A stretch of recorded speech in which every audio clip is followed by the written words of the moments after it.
Hello friends, Arvind study official में आप सभी का स्वागत है। आज हम पढ़ने वाले हैं वर्ल्ड ज्योग्राफी। इस क्लास का पीडीएफ टेलीग्राम चैनल पर मिल जाएगा। चलिए दोस्तों, ज़्यादा वक्त ना ज़ाया करते हुए हम लोग अपनी क्लास शुरू करते हैं। तो हम यहाँ पर देखते हैं सबसे पहले विश्व भूगोल। तो विश्व भूगोल को शुरू करने से पहले हम लोग देख लेते हैं भूगोल है क्या। उससे पहले हम देख लेते हैं भूगोल है क्या। तो भूगोल जो है, भूगोल है, जैसे भूगोल को हम देखते हैं पृथ्वी की सतह का मानव के रूप में अध्ययन से।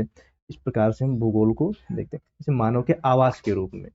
तो हमेशा से पृथ्वी को हमेशा से मानव के आवास के रूप में ही देखा गया है। तो जैसे अब इसमें हम लोग प्रादेशिक भूगोल और भौतिक भूगोल दोनों चीजें पढ़ते हैं। तो भौतिक भूगोल को चार भागों में हम लोग बांट कर पढ़ते हैं। जैसे कि पहला जो है हमारा जलमंडल। जलमंडल में हम नदी, तालाब, झील, समुद्र इसके बारे में पढ़ेंगे। स्थल मंडल, तो स्थल मंडल के बारे में पर्वत, पठार, भूमि, मैदान, ये सब हम लोग पढ़ेंगे। वायुमंडल में, तो वायुमंडल में हमारा जो वायु का आवरण है, वायुमंडल, जैसे कि वायुमंडल में जैसे ओजोन परत कहाँ पर है हमारा, समताप मंडल, ओजोन मंडल, ये सब हम लोग पढ़ते हैं।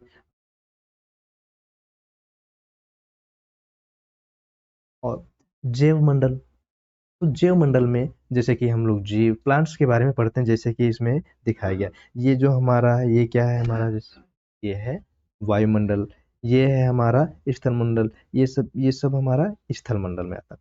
ये जो है हमारे, ये सभी जीव मंडल में, जैसे कि यहाँ पर हाथी है, ये जो है जल है, तो जल, नदियां और तालाब, ये हमारा आ जाता है जल मंडल। समझ में आ रहा है बच्चों?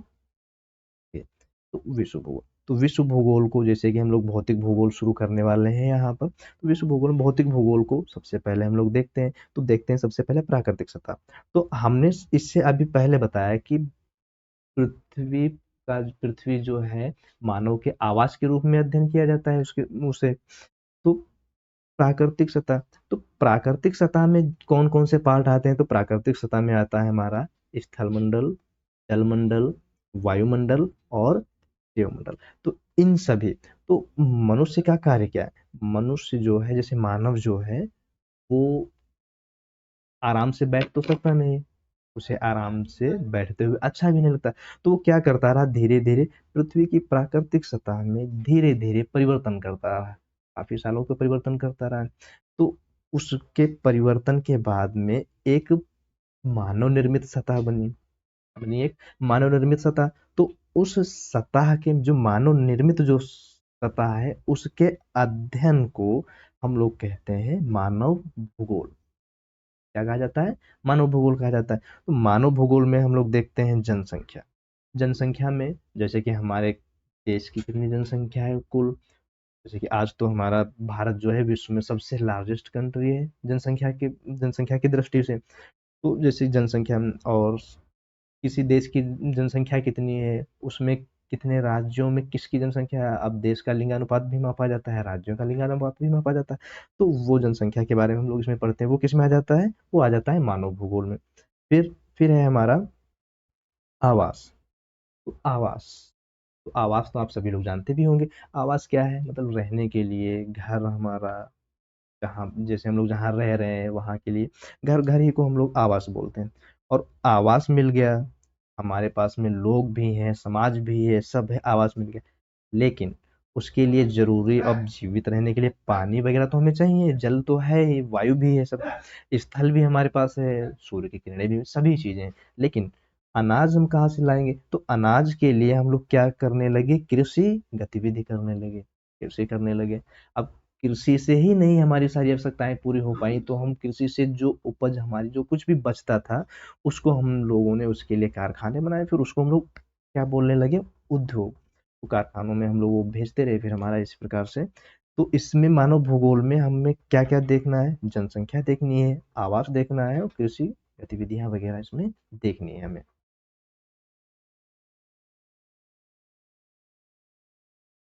हम लोग जो है हम लोग इस बात में कंफ्यूज रहते हैं कि भूगोल का जनक किसे कहा जाता है। कभी कभी क्वेश्चन आ भी जाता है, हम लोग इसका क्या कर देते हैं, जल्दबाजी में इसका गलत आंसर करके आ जाते हैं। लेकिन भूगोल के जनक जो हैं, भूगोल के जनक एक ग्रीक के विद्वान थे। ग्रीक मतलब एथेंस, जो उनका जो नाम वो थे इरेटोस्थनीज। इन्हें कहा जाता है भूगोल का जनक। इन्हें भूगोल का जनक इसलिए कहा जाता है क्योंकि भूगोल शब्द का प्रयोग इन्होंने सबसे पहले किया था, इसीलिए इनको भूगोल का जनक कहा जाता है। और आधुनिक भूगोल का जनक, तो आधुनिक भूगोल का जनक जो है अलेक्जेंडर वान हम्बोल्ट को माना जाता है। अलेक्जेंडर वान हम्बोल्ट को माना जाता है। कुछ विद्वानों ने हिकेटियस को भी भूगोल का जनक माना है। वो इसलिए इसे माना है हिकेटियस।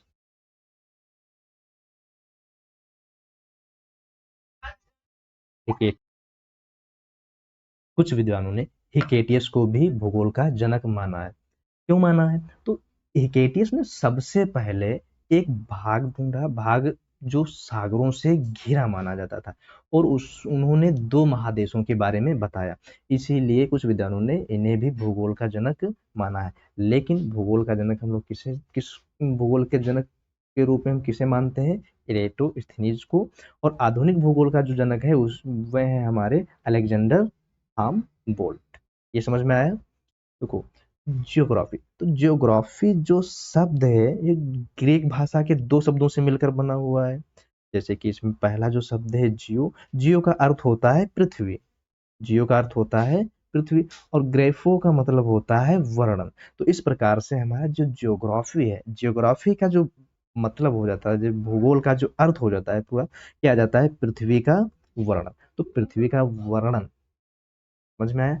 पृथ्वी का वर्णन ऐसा नहीं है कि हम लोग सिर्फ पृथ्वी की ऊपरी सतह को ही पढ़ेंगे, नहीं, पृथ्वी के आंतरिक भाग को भी पढ़ेंगे, पृथ्वी के अंदर जो भी प्रक्रियाएं चलती है उसके बारे में भी पढ़ेंगे, और पृथ्वी के ऊपर जो वायुमंडल में जो हो रहा है वो भी हम लोग इसमें पढ़ेंगे, और वायुमंडल के बाहर भी अंतरिक्ष के बारे में भी हम इसमें पढ़ेंगे।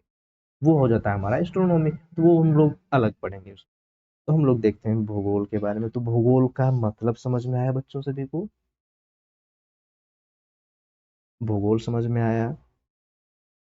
अब हम देख, सबसे पहले हम लोग देखने जा रहे हैं स्थल मंडल। क्या देखेंगे? सबसे पहले शुरू करने जा रहे हैं स्थल मंडल। तो स्थल मंडल में हम लोग दो प्रकार की भूमियों हमें देखने को मिलती हैं। पहली तो उच्च भूमि, दूसरी जो हो जाती है हमारी निम्न भूमि। अभी तो ये समझ में नहीं आ रहा है कि उच्च भूमि निम्न भूमि हम किसे कहेंगे, उच्च भूमि किसे कहेंगे, निम्न भूमि। तो आइए हम एग्जाम्पल से समझाते हैं इसे आगे।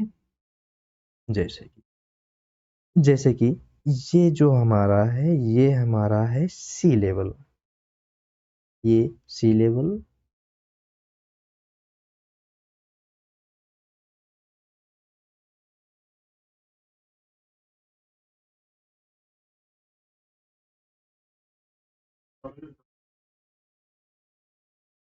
ठीक है,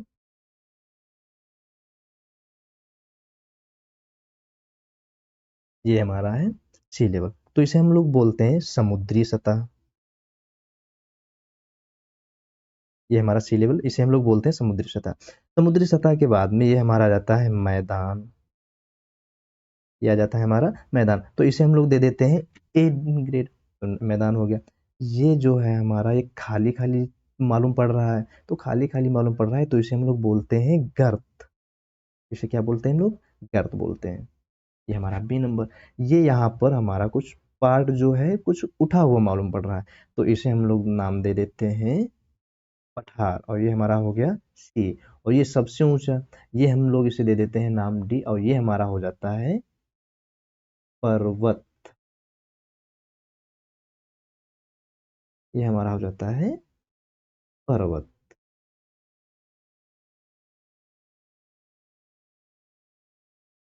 पर्वत, यहाँ तक समझ में आया? तो अब वही चीज यहाँ पर जो है हमारी उच्च भूमि और निम्न भूमि। तो उच्च भूमि में अब समझ में आ रहा होगा उच्च भूमि क्या है? समुद्री जो सतह है, इसे हमें, इससे हमें कुछ भी नहीं, हम यहाँ से देखते हैं। तो ये जो पार्ट हो गया, अब ये यहाँ पर दिख रहा होगा थोड़ा सा समतल है, तो ये इसे हम लोग क्या बोलेंगे? ये क्या है? मैदान है। जो नीचे धसा हुआ है वो क्या है? हमारा गर्त है। तो इन दोनों को मिलाकर, जैसे ए और बी, तो ये हमारे दोनों क्या हो गए? ये हमारी हो गई निम्न भूमि। दोनों हमारी क्या है? ये निम्न भूमि है। तो यहाँ पर पठार हो गया हमारा, क्या है, पठार है, और ये पर्वत। तो इन दोनों, अब ये हमारा क्या है, सी है और प्लस डी है। तो सी और डी ये दोनों मिलकर हमारी क्या बना रहे हैं, उच्च भूमि। क्या बना रहे हैं ये, उच्च भूमि।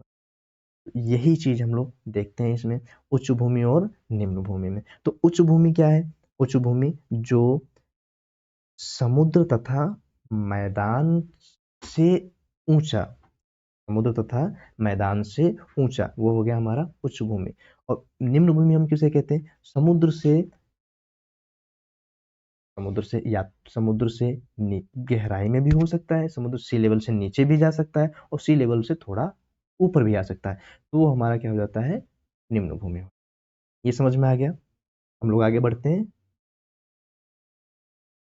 पृथ्वी की सतह, तो देखो पृथ्वी की सतह में हमने बताया, पृथ्वी की सतह पर सभी चीजें मिलती हैं। हमारा वायुमंडल भी मिलेगा, जलमंडल भी मिलेगा, स्थलमंडल भी मिलेगा, और जैवमंडल भी मिलेगा। तो पृथ्वी की सतह में हम लोग देखते हैं, पृथ्वी की सतह को हम लोग कितने भागों में बांटते हैं स्थलमंडल की दृष्टि से।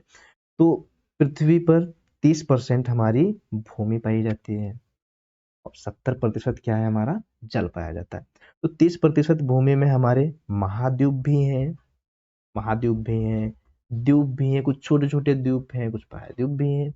और 70% जो जल है उसमें हम लोग देखते हैं महासागर। महासागर तो सबसे बड़ा जल का स्रोत है, लेकिन इसमें हम लोग नदियां, झील, तालाब, इसके बारे में भी देखते हैं। तो इसी सभी को मिलाकर क्या जल जो है हमारा कितना आ जाता है, 70%। और ये द्वीप, महाद्वीप हो गया, द्वीप हो गया, प्रायद्वीप हो गया, इन सभी को मिलाकर हमारी क्या बनती है, भूमि, जो क्या है, 30% है। ये समझ है। तो हम देखते हैं महाद्वीप, आखिर महाद्वीप हम लोग किसे कहा जाए, महाद्वीप क्या है। तो महाद्वीप, देखो जैसे कि हम लोग यहाँ पर एक एग्जाम्पल लेते हैं, छोटा सा महाद्वीप मान लेते हैं। ये हमारा जो है, ये हमारा जो है, मान लेते हैं महासागर है। महासागर में एक छोटा सा, एक छोटा सा भूभाग बाहर दिखाई पड़ रहा है हमें, बाहर दिखाई पड़ रहा है।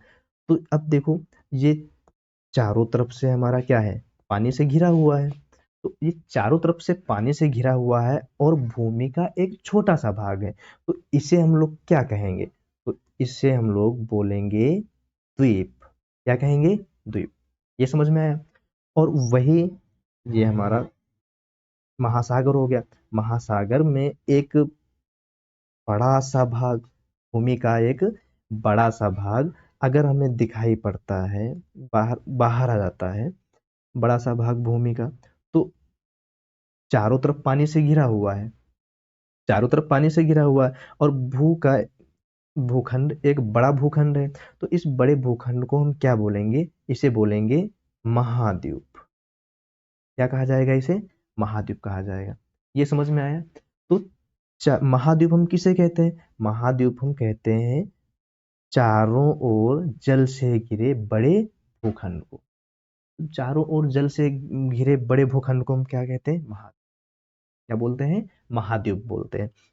तो ऐसे हमारी पृथ्वी पर ऐसे ही कितने महाद्वीप हैं, 7 महाद्वीप पाए जाते हैं। सात सात महाद्वीप हैं। उसमें से सबसे बड़ा महाद्वीप जो है एशिया, दूसरा सबसे बड़ा अफ्रीका, तीसरा उत्तरी अमेरिका, दक्षिणी अमेरिका, यूरोप, ऑस्ट्रेलिया या ओशिनिया। देखो यहाँ पर हम लोगों को, हम लोग एग्जाम में भी आता है, ये क्वेश्चन आ जाते हैं कि सबसे छोटा महाद्वीप कौन सा है। तो हम लोग ये ना जानते हुए हम लोग सबसे पहले टिक करते हैं ऑस्ट्रेलिया। लेकिन कभी कभी ये ऑप्शन में ही नहीं दे रखा होता है। अगर कभी कभी ऑप्शन में नहीं दे रखा होता, उसकी जगह पर हमारा क्या होगा, ओशिनिया दे रखा होगा। तो हम लोग क्या टिक करेंगे वहां पर, ओशिनिया। अब ऐसा क्यों है, इसे ऑस्ट्रेलिया भी कहा जाता है, ओशिनिया भी कहा जाता है। तो देखो, वैसे जो हमारा सबसे छोटा महाद्वीप है वो है तो ओशिनिया है, लेकिन ओशिनिया के ओशिनिया में काफी सारे देश हैं, जैसे किरिबाती है, टुवालू है, पपुआ न्यू गिनी का कुछ पार्ट है। तो ये हमारे देश जो हैं ये सभी ओशिनिया में ही आ जाते हैं। तो ओशिनिया में एक द्वीपों का समूह है, पोलिनेशिया, ये सभी ओशिनिया में आ जाते हैं। और ओशिनिया में जितने भी हमने देश, कुछ देशों का नाम लिए, वो जो देश है वो सभी छोटे छोटे देश हैं। उसमें से जो सबसे बड़ा देश है वो है हमारा ऑस्ट्रेलिया। सबसे बड़ा देश है ऑस्ट्रेलिया। इसी वजह से उस पूरे महाद्वीप का नाम क्या ले लिया जाता है, ऑस्ट्रेलिया ही ले लिया जाता है। ये समझ में आया। तो सबसे बड़ा महाद्वीप एशिया, फिर उससे छोटा अफ्रीका, उत्तरी अमेरिका, दक्षिणी अमेरिका, यूरोप, ऑस्ट्रेलिया या ओशनिया, या ओशनिया हम लोग उसे बोलते हैं। तो समझ में आया। तो हमने द्वीप भी देख लिया। द्वीप क्या है, चारों ओर पानी से घिरा छोटा भूखंड क्या कहलाता है, द्वीप कहलाता है। और चारों ओर पानी से घिरा बड़ा भूखंड क्या कहलाता है, महाद्वीप कहलाता है। लेकिन अब यहाँ पर आ जाता है कि प्रायद्वीप हम किसे कहेंगे। तो प्रायद्वीप क्या है, तो प्रायद्वीप देखो, जैसे कि हमारा भारत जो है, भारत एक प्रायद्वीपीय देश है। अब प्रायद्वीपीय देश हम उसे क्यों कहते हैं, देखो भारत जो है हमारा, भारत जो है हमारा, इधर भी हमारी बंगाल की खाड़ी है, इधर नीचे क्या है हमारा, हिंद महासागर है, और इधर है हमारा अरब सागर। ये इधर बंगाल की खाड़ी, बंगाल की खाड़ी। तो अब यहाँ पर इसके तीनों तरफ देखो, इधर अरब सागर हो गया, इधर भी जल है, हिंद महासागर नीचे में वो भी जल है, इधर भी बंगाल। तो अब यहाँ पर हम लोग सोच सकते हैं क्या है, प्रायद्वीप किसे कहेंगे, जो तीन ओर पानी से घिरा भाग होगा उसे हम क्या बोलेंगे, प्रायद्वीप बोलेंगे। और इसके उत्तर में तो हमारा भूखंड ही आ जाता है, हिमालय पर्वत इसके उत्तर में है। तो ये तीन ओर जो जो तीन ओर से घिरे क्षेत्र हैं उसे हम क्या बोलेंगे, प्रायद्वीप बोलेंगे। ये समझ में आया। हम लोगों ने देखा इस महाद्वीप वगैरह, ये समझ में आ गया। अब हम लोग आगे बढ़ते हैं। आगे हम लोगों ने अभी भूमि के बारे में कुछ देखा। अब महाद्वीप भी देख लिए, महाद्वीप हम किसे कहते हैं, द्वीप किसे कहते हैं, प्रायद्वीप किसे कहते हैं, ये सब हम लोगों ने समझ में आ गया सभी को। ओके। अब हम लोग देखते हैं महासागर। तो हमारी जो पृथ्वी पर जो है जल कितने परसेंट है, 70% जल पाया जाता है। कितने परसेंट है, 70% जल पाया जाता है। तो उस जल में हमारा सबसे बड़ा जो जल का स्रोत है वो क्या है, हमारे महासागर है। क्या है, महासागर। हमारी पृथ्वी हमारे यहाँ 5 महासागर पाए जाते हैं। 5 महासागर में सबसे पहला जो है हमारा प्रशांत महासागर, ये सबसे बड़ा सागर है। फिर है अटलांटिक सागर, फिर तीसरा जो है हिंद महासागर, फिर दक्षिणी महासागर, फिर आर्कटिक आर्कटिक महासागर। ये 5 महासागर मुख्य रूप से हैं। तो पहला जो है हमारा सबसे बड़ा प्रशांत, अटलांटिक, हिंद, दक्षिणी और आर्कटिक महासागर, ये सभी। तो ये चीज समझ आए। तो हम लोग स्थल मंडल पढ़ रहे हैं, तो स्थल मंडल में हमें कई काफी चीजें मिलेंगी, जिसमें कि जैसे होगा हमारा जल संधि होगा, स्थल संधि होगा, ये सभी हम लोग देखेंगे उसमें। तो देखते हैं सबसे पहले हमारा जो स्थल संधि, तो अ, जल संधि, सॉरी, जल संधि। जल संधि क्या है, जल संधि क्या है। अब काफी कुछ लोगों को मतलब काफी लोग जो हैं वो कंफ्यूज रहते हैं कि संधि का मतलब तो होता है दोस्ती करना, ये, लेकिन ये यहाँ पर वो मतलब नहीं है। यहाँ पर जल संधि, तो कभी कभी ख्याल भी आ जाता होगा अगर जल संधि है तो कहीं ना कहीं पर इसके बारे में संधि हुई होगी, लेकिन वो यहाँ पर नहीं है। तो जल संधि क्या है ये, तो जल संधि जल का एक संकरा क्षेत्र, जल का एक संकरा क्षेत्र। तो संकरा क्षेत्र का मतलब क्या है, एक पतला क्षेत्र है।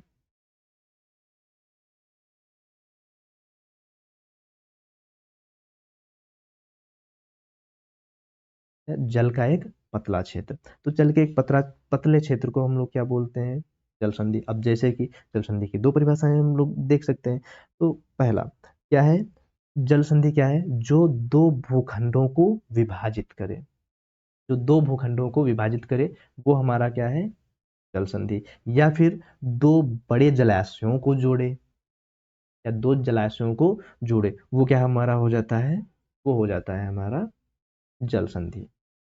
अब इसे हम एक उदाहरण के रूप में देखते हैं। जैसे कि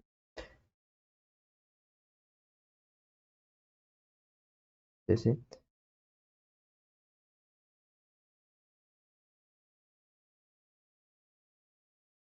जैसे हम यहाँ पर कुछ मैप ड्रॉ कर रहे हैं, के जरिए से हम देखते हैं।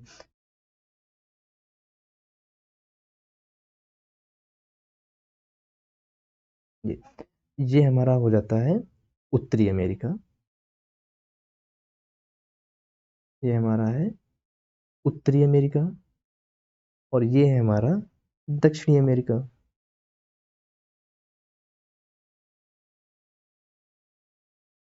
ये हमारा है दक्षिणी अमेरिका। दक्षिणी अमेरिका और उत्तरी अमेरिका के बीच में एक नहर भी मिली, नहर बनाई गई है।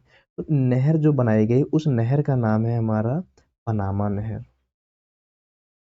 उस नहर का नाम है हमारा पनामा नहर। पनामा नहर। और यहीं पर क्या है, ये एक हमारा भूखंड था उत्तरी अमेरिका और एक भूखंड था बड़ा हमारा दक्षिणी अमेरिका। तो इन दोनों को ये जो संधि है पनामा संधि हम इसे बोल सकते हैं पनामा संधि। ये जो है इन दोनों को अलग करके दो बड़े भूखंड है, एक उत्तरी अमेरिका एक दक्षिणी अमेरिका, एक महाद्वीप है अपने आप में। तो इन दोनों को अलग करके दो सागरों को मतलब दो बड़े बड़े जलाशयों को जोड़ती है। जैसे कि यहाँ पर एक हमारा हो जाता है उत्तरी अटलांटिक सागर। ये उत्तरी अटलांटिक सागर को जोड़ती है। और यहाँ पर ये उत्तरी प्रशांत महासागर, उत्तरी अटलांटिक महासागर। और ये उत्तरी प्रशांत महासागर दो बड़े जलाशयों को जोड़ती है। तो इसे हम क्या कहेंगे, इसे हम बोलेंगे जल संधि।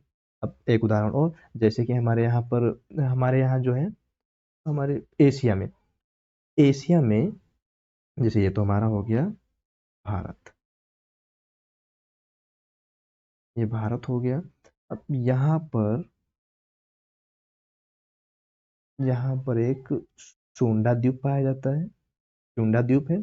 चुंडा द्वीप के साथ में यहाँ पर है एक हमारी, यहाँ से सभी व्यापार के लिए चुंडा चुंडा द्वीप के पास में एक यहाँ पर जल का एक बहुत पतला क्षेत्र मतलब संकरा क्षेत्र है। तो इस संकरे क्षेत्र को हम क्या बोलते हैं, इस क्षेत्र को बोलते हैं हम लोग जल संधि। इस संकरे क्षेत्र को हम बोलते हैं जल संधि। अब इस जल संधि का नाम है मलक्का जल संधि। देखो हम यहाँ पर जल संधि अभी पढ़ा नहीं, हम सिर्फ बता रहे जल संधि होती क्या है। तो देखो ये एक हमारा इंडो चीन प्रायद्वीप है। इंडो चीन प्रायद्वीप ये एक हमारा बड़ा भूभाग है। एक सुमात्रा द्वीप है, ये एक हमारा बड़ा भाग है। तो इन दोनों द्वीपों को जो अलग करते मतलब दोनों बड़े भूखंड है, दोनों बड़े भूखंडों को जो अलग करती है उसे हम क्या बोलते हैं, उसे बोलते हैं जल संधि। और दो बड़े जलाशयों को जोड़ते हैं उसे हम क्या बोलते हैं, जल संधि। इधर हमारा चीन सागर है, ये हमारा चीन सागर, और ये यहाँ पर हमारे बंगाल की खाड़ी। तो इन दोनों बड़े जलाशय इन दोनों बड़े जलाशयों को जोड़ते हैं तो उसे हम क्या बोलते हैं जल संधि। तो जल संधि समझ में आ गया। तो जल संधि क्या है, जल संधि जल का संकरा क्षेत्र जो दो भूखंडों को विभाजित करे या दो जलाशयों को जोड़े। ये समझ में आ गया। तो आगे बढ़ते हैं। ये तो हमारा हो गया जल संधि। जल संधि हो गया। आगे हम देखते हैं स्थल संधि। आगे हम देखते हैं स्थल संधि।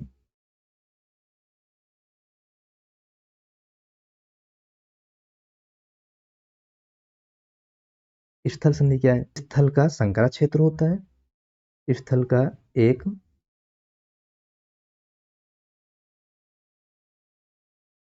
संकरा क्षेत्र। स्थल संधि क्या है, स्थल संधि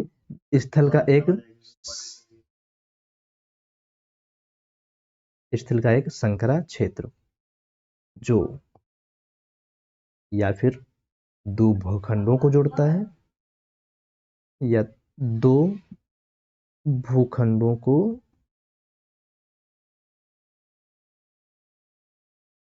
जोड़ता है या दो जलाशयों को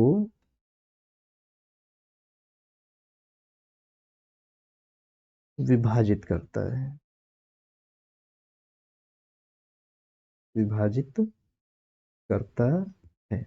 तो स्थल संधि क्या है, स्थल संधि स्थल का संकरा क्षेत्र जो दो भूखंडों को जोड़ता है, दो जलाशयों को विभाजित करता है, उसे हम क्या कहेंगे, स्थल संधि। ये समझ में आएगा, स्थल संधि और जल संधि ये दोनों समझ में आए। तो आगे बढ़े। तो सॉरी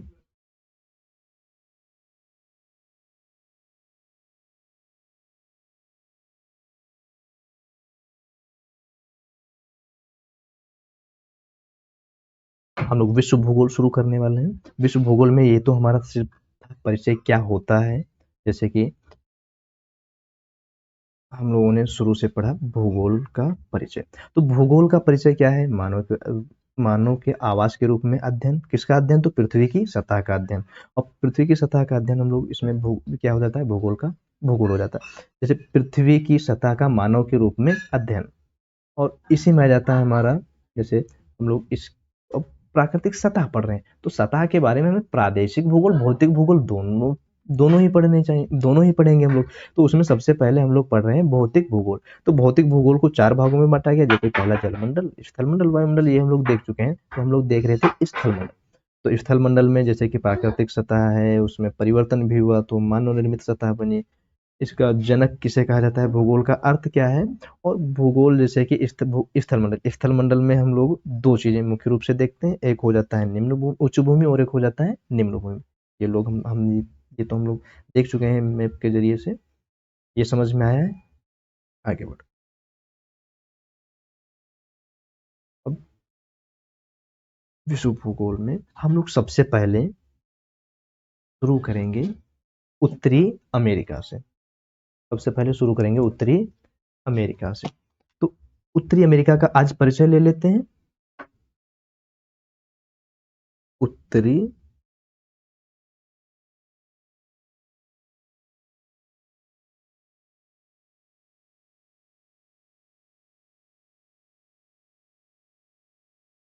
उत्तरी अमेरिका।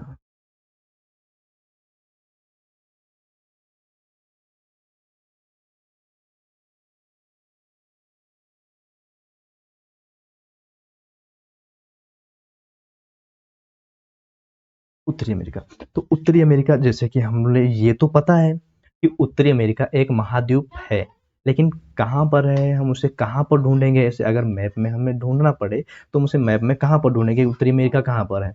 अगर बताया गया उत्तरी अमेरिका देखो, तो क्या हम हिंद महासागर के पास में देखेंगे उत्तरी अमेरिका कहाँ है? तो वो हम लोग देखते हैं कि उत्तरी अमेरिका को अगर ढूंढना तो हम लोग बहुत आसानी से ढूंढ सकते हैं मैप में कि उत्तरी अमेरिका है कहाँ पर। वो हमारे साथ में थोड़ा काम करते चलिए, जैसा हम बना रहे हैं वैसे ही बनाते चलिए आप लोग भी।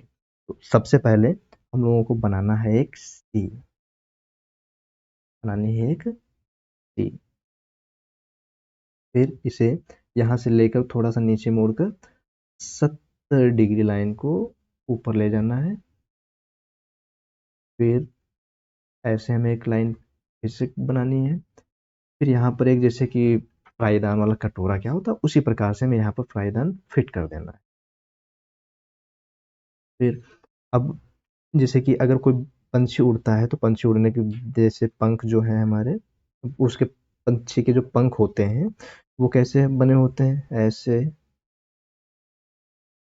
तो ऐसे ही हमें आगे बनाना है, एक बिल्कुल पंख बनाना है सीधा।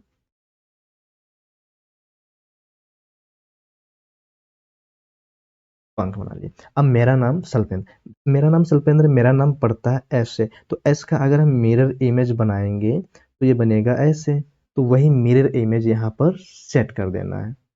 तो मिरर इमेज अगर हम सेट करेंगे तो ये हमारा बन गया लगभग करके उत्तरी अमेरिका का मैप। तो हमें सिर्फ समझना है, हमें यहाँ पर समझना है, तो ऐसे ही बना रहे हैं क्या? जैसे हम इसे ढूंढेंगे तो कहाँ पर ढूंढेंगे?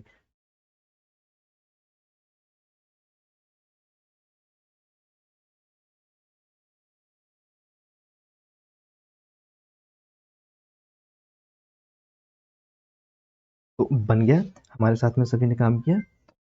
ये हम लोग आगे बढ़ते हैं। तो आगे अब यहाँ पर ये तो हो गया। अब यहाँ पर एक हमारा एक उत्तरी अमेरिका का सबसे बड़ा द्वीप है, सबसे बड़ा द्वीप। वो एक समोसे की तरह, समोसा यहाँ पर लगा देते हैं एक अच्छे से। ये बन गया हमारा उत्तरी अमेरिका का। हम यहाँ पर नंबर दे रहे हैं और नंबरों को हमें यहाँ पर ढूंढना भी है।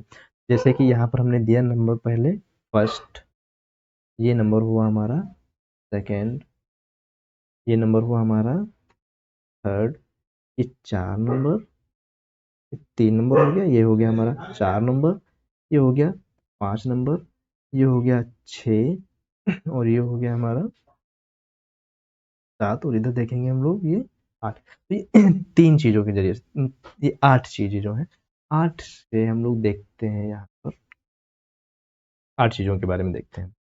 तो सबसे पहला जो है नंबर 1, तो नंबर 1 यहाँ पर जो है ये है हमारी मेक्सिको की खाड़ी।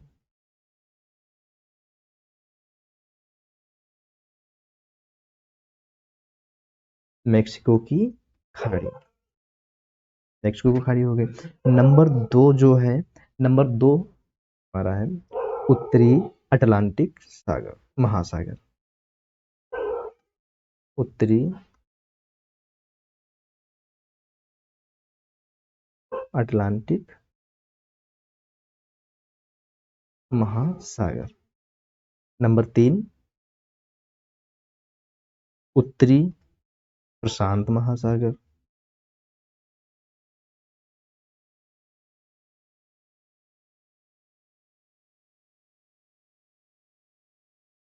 उत्तरी प्रशांत महासागर। नंबर 4 जो है वो हमारा है ब्यूफोर्ट सागर। ब्यूफोर्ट सागर। नंबर 5 यहाँ पर एक हडसन क्षेत्र है, तो हडसन क्षेत्र के जरिए से इसका नाम जो पड़ा, क्या पड़ा, हडसन की खाड़ी। हडसन की खाड़ी। नंबर 6 जो है हमारा लेब्राडोर सागर। लेब्राडोर सागर। नंबर 7 नंबर 7 जो है हमारा बेफिन की खाड़ी। बेफिन की खाड़ी। और नंबर 8 यहाँ पर लिखते रहे। नंबर 8 जो है, नंबर 8 है हमारा डेविस जल संधि। कौन सी जल संधि है? डेविस जल संधि। डेविस जल संधि। यहाँ पर ये हो गया, ठीक। तो नंबर एक हम लोग देखेंगे यहाँ पर सबसे पहले जो है हमारा, ये क्या है, हमारी मेक्सिको की खाड़ी। मेक्सिको की खाड़ी। नंबर 2 उत्तरी अटलांटिक महासागर। नंबर 3 प्रशांत महासागर। नंबर 3 क्या है? प्रशांत महासागर। नंबर 4 ब्यूफोर्ट सागर। नंबर 5 हडसन की खाड़ी। नंबर 6 लेब्राडोर सागर। नंबर 7 बेफिन की खाड़ी। और नंबर 8 जो है यहाँ पर डेविस जल संधि। और एक नंबर यहाँ पर हम और देंगे, उसे नंबर 9 रखेंगे। नंबर 9 जो है ये है हमारी अलास्का की खाड़ी। ये है अलास्का की खाड़ी।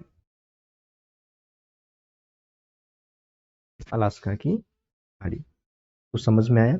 अगर हमें मैप में ढूंढना पड़े कि हमारा उत्तरी अमेरिका कहाँ पर है, तो हम लोग आसानी से ढूंढ सकते हैं। हमें 2-3 चीजें देखनी होंगी। हमें देखना होगा मेक्सिको की खाड़ी कहाँ पर है, मेक्सिको की खाड़ी, अटलांटिक। अगर ये भी नहीं हमें पता चल पा रहा तो हम लोग महासागर देखेंगे। उत्तरी प्रशांत प्रशांत महासागर देखेंगे, अटलांटिक महासागर देखेंगे, और देखेंगे उत्तरी, तो उत्तरी देखेंगे तुरंत ही हमें मिल जाएगी कि हाँ हमारा उत्तरी अमेरिका कहाँ पर है। तो ये आज हुआ उत्तरी अमेरिका का परिचय। उत्तरी अमेरिका के बारे में, उसकी स्थल के बारे में, जल के बारे में, वहाँ के कुछ झीलें हैं, झीलों के बारे में, कुछ फेमस शहर हैं वहाँ पर, उनके बारे में हम लोग कल देखेंगे। आज के लिए हमारे साथ में जुड़ने के लिए धन्यवाद। जय हिंद।